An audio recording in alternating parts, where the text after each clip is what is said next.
각자 도생하는 시대입니다. 어려워요. 얼마 전에 유튜브 보다가 네.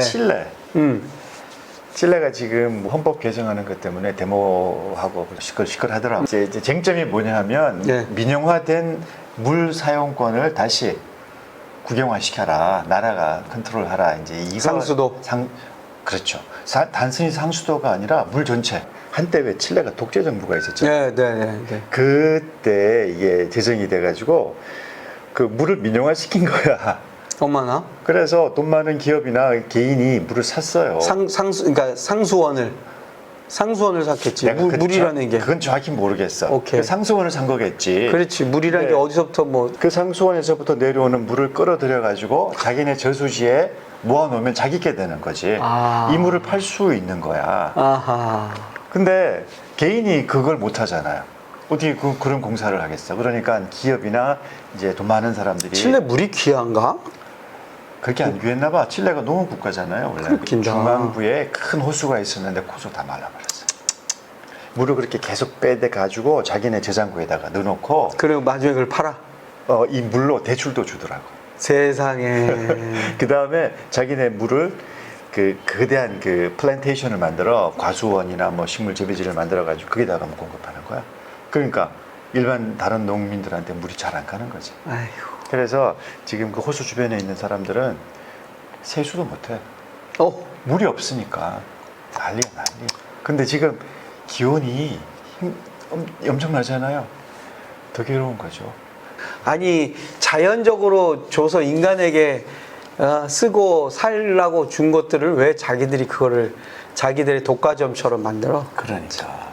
그래서 우리 민영화와 성경에 나오는 희년을 이야기해 봅시다. 결국은 이득을 남기기 위한 기업으로 바꾸겠다는 거 아니에요? 그렇죠. 그렇죠. 공기업을 예. 공적 자산이라고 생각되는 것을 경쟁과 질 좋은 서비스를 줄 수 있다라는 이제 기업이나 아니면은 명목은 그런데 네. 이걸 그렇게 경쟁 시장에 옮겨 놓으면 시장의 생리는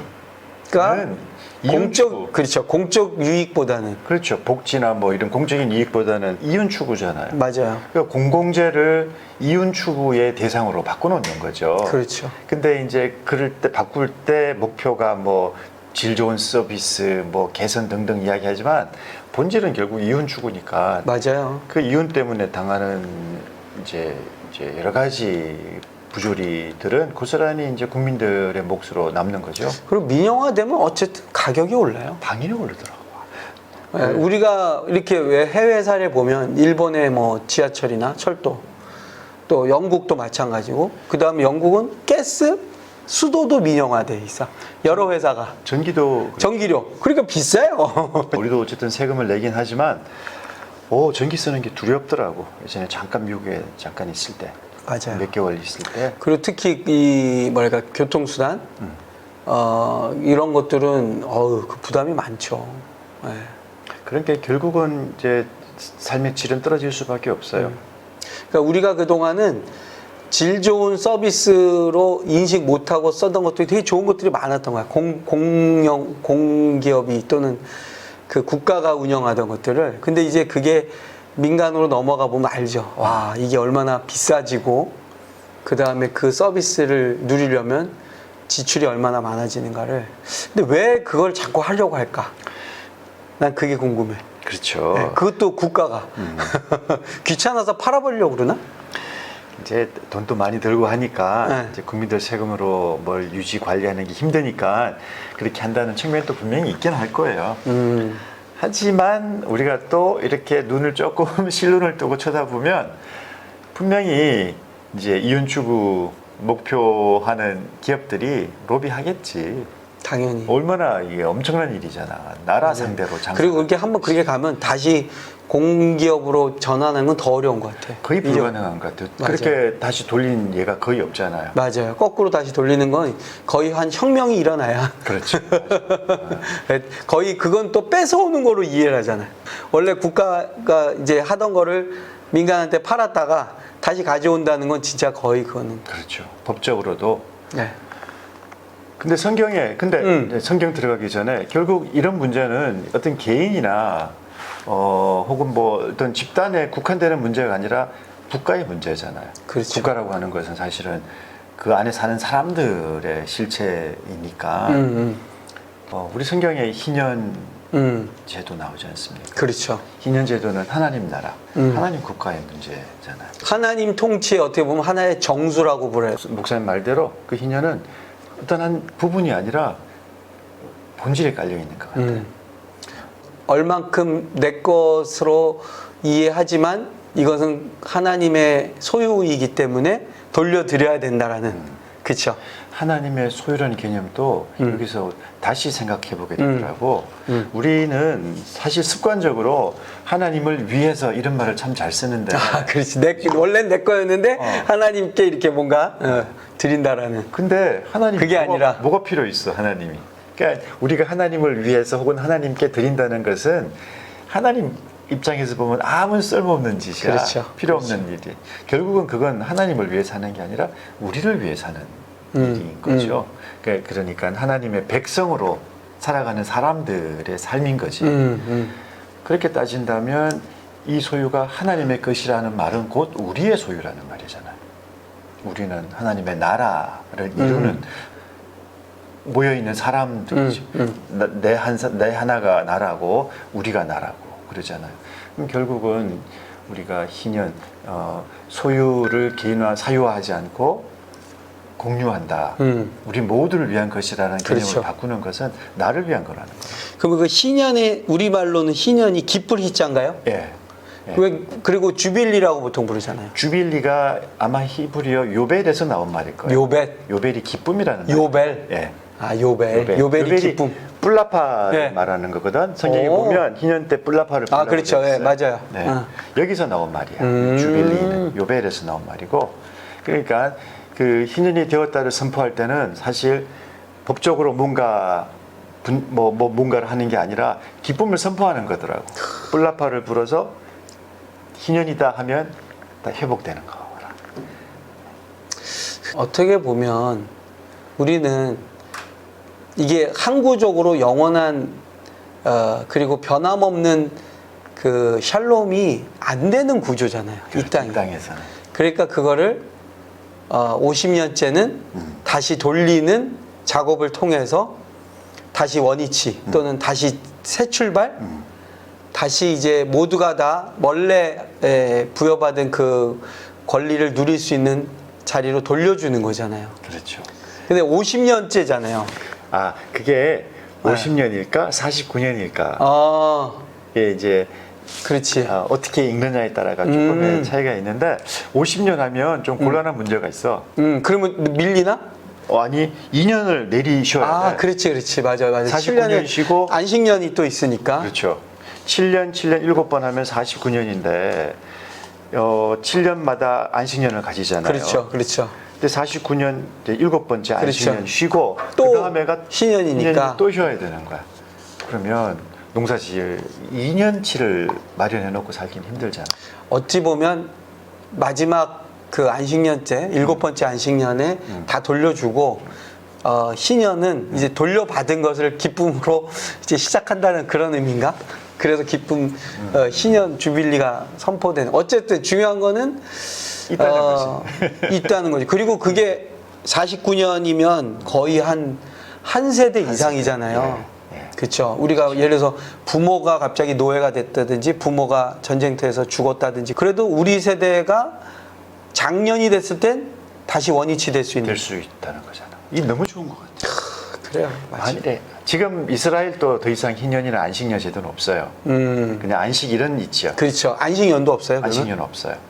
이제 지키지 않는데, 야, 만일에 이게 지켜진다면, 그죠? 사실은 희년이 필요한 것, 안식년이나 희년이 필요한 것은 이 땅, 세상이기 때문에 가능한 것이고, 하나님 나라는 그 자체가 필요 없겠지. 그렇죠. 뭐 늘 안식이죠. 뭐 영원한 안식이라고 그러잖아요. 하나님 또 인간이 가지고 있는 이런 구조에 대한 한계를 인정하시고 이 정도로 해주신 거 아닐까 싶습니다. 어제 제가 제주도에 가 있는 우리 형제하고 같이 밥 먹으면서 얘기하는데 그 형제가 그러더라고요. 좋아하는 걸로 직업을 삼으면 안 된다. 그러면서 취미는 취미일 뿐 취미를 직업으로 삼지 말자 이런 얘기를 하는데 제가 볼 때는 하나님의 나라는 그냥 매일매일 취미를 해도 되나 봐. 그게 일이 안 돼도 되는. 네. 참 이게 생계라는 게 참 젊은 세대한테 그게 어려운가 봐요. 네. 네. 참 걱정입니다. 그런 면에서 보면 우리가 또 실천할 수 있는 희년 뭐 이런 게 있을 수 있을까요? 나는 그 부분이 이제 그러니까 개념적인 또는 뭐 성경에 나오는 하나의 아이디어란 의미로서의 희년 말고 이제 진짜 우리가 좀 경험하고 실천할 수 있는 희년은 뭐 없을까 하는. 일단 사유화하지 않겠다. 그렇지. 그러니까 이제 희년이란 건 내 생에 끝날 때는 돌려주는 건가? 그러니까 목사님네 지금 하는 거 어떤 거? 돈 주고 건물 사지 않는다. 예. 네. 우리는 월세를 내면서 자유롭게 이동하기도 하고 그렇죠. 끝나고 나면 다시 원주에 다 돌려주는 거예요. 네. 그리고 세를 내서 누구든지 자유롭게 쓰게 하겠다. 일단 교회는 그래야 되지 않을까? 그죠? 그래, 맞아. 맞아. 옛날에는 괜찮았어요. 옛날에는 그냥 건물을 세우고 교회를 세우고 괜찮았는데 지금 현대 이 시대에서는 힘들 것 같아요.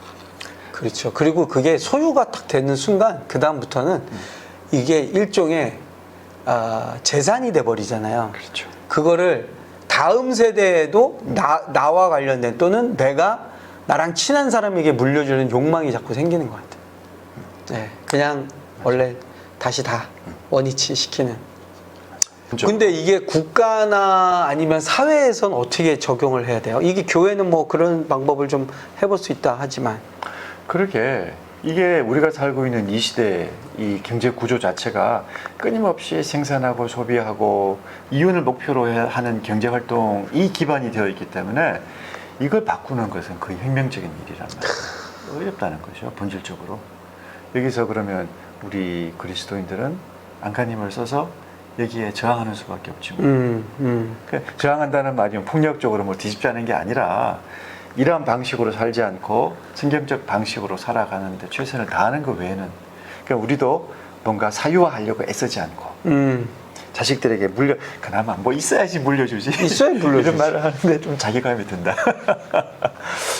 어쨌거나 뭐 그러지 않으려고 교회가 앞장서 가지고 노력하고 지금 있는 거 최선을 다해서 다 쓰고 환원시켜야 하잖아요. 계속 순환하도록.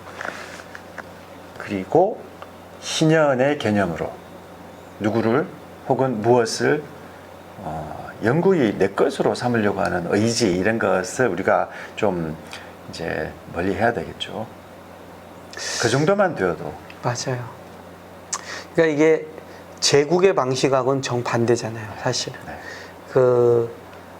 어떻게 보면 이미 그 당시 이스라엘 백성이 국가가 될 당시에 이미 제국들이 막 있었고, 제국들은 침략하고 노력하고 자기 거 만드는 게 제국인데, 이게 하나님의 나라는 전혀 다른 방식으로 움직이는 걸 보여주라고 샘플로 이스라엘을 부른 거니까, 그게 교회가 한번 해볼 수 있는 좋은 맞습니다. 샘플이고 모델이 돼야 되는 것 같아요.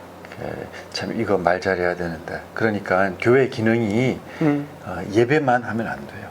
맞아요. 늘 우리가 이제 그 부분 가면 맞아요. 교회가 너무 종교적인 어떤 그 전례나 거기에 딱 들어가 버리니까 그 이상의 것이 나오질 못하는 것 같아요. 삶을 같이 공유하고 고민하고 이러면서 살아야 되는 공동체여야 되는데, 그렇죠. 그런 의미에서 제가 이 기타를 저도 거저 받았기 때문에 오 박사님 이제 필리핀 예배 때 잘 쓰시라고. 이걸 제가 그래서 돈을 받고 팔 수가 없습니다. 이 아름다운 기타를 거저 받았기 때문에.